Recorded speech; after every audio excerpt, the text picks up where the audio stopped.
বাংলাদেশের বর্তমান পরিস্থিতিতে আপনারা জানেন যে বিভিন্ন জায়গায় আমাদের যৌথ অভিযান পরিচালিত হচ্ছে অপরাধীদের বিরুদ্ধে।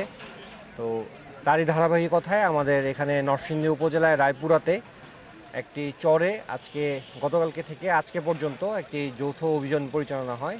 এই যৌথ অভিযানে আমরা সর্বমোট এখন পর্যন্ত 20 জনকে গ্রেফতার করেছি, যাদের বিরুদ্ধে বিভিন্ন থানায় অনেক মামলা আছে এবং তাদের ওখান থেকে আমরা বিপুল পরিমাণ দেশীয় অস্ত্র উদ্ধার করেছি।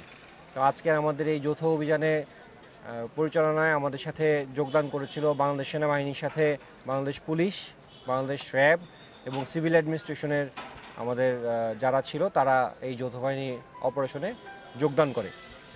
আমাদের এই যৌথ বাহিনীর অভিযানটা যতদিন পর্যন্ত দেশের অপরাধমূলক কর্মকাণ্ড এবং অপরাধীর উপস্থিতি থাকবে ততদিন পর্যন্ত এটার ধারাবাহিকতা অব্যাহত থাকবে এবং এটা ইনশাল্লাহ আগামীতে এই ধারাবাহিকতা বজায় রেখে প্রয়োজন অনুযায়ী আমরা এরকম যৌথ অপারেশন আরও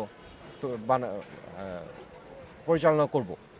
আমরা এইখান থেকে নরসিংদী উপজেলার রায়পুরার একটি চরে অভিযানটি পরিচালনা করি এবং এখান থেকে আমরা সর্বমোট 20 জনকে গ্রেফতার করতে সক্ষম হই, যাদের বিরুদ্ধে বিভিন্নভাবে এক একজনের বিরুদ্ধে 4-5টা করে থানায় মামলা চলমান এবং তাদের এই মামলাগুলো দেয়া আছে এবং এই দেশীয় অস্ত্রগুলো তাদের কাছ থেকে আমরা উদ্ধার করতে পারি এবং এই অস্ত্রের পরিমাণটা বিপুল পরিমাণ দেশীয় অস্ত্র।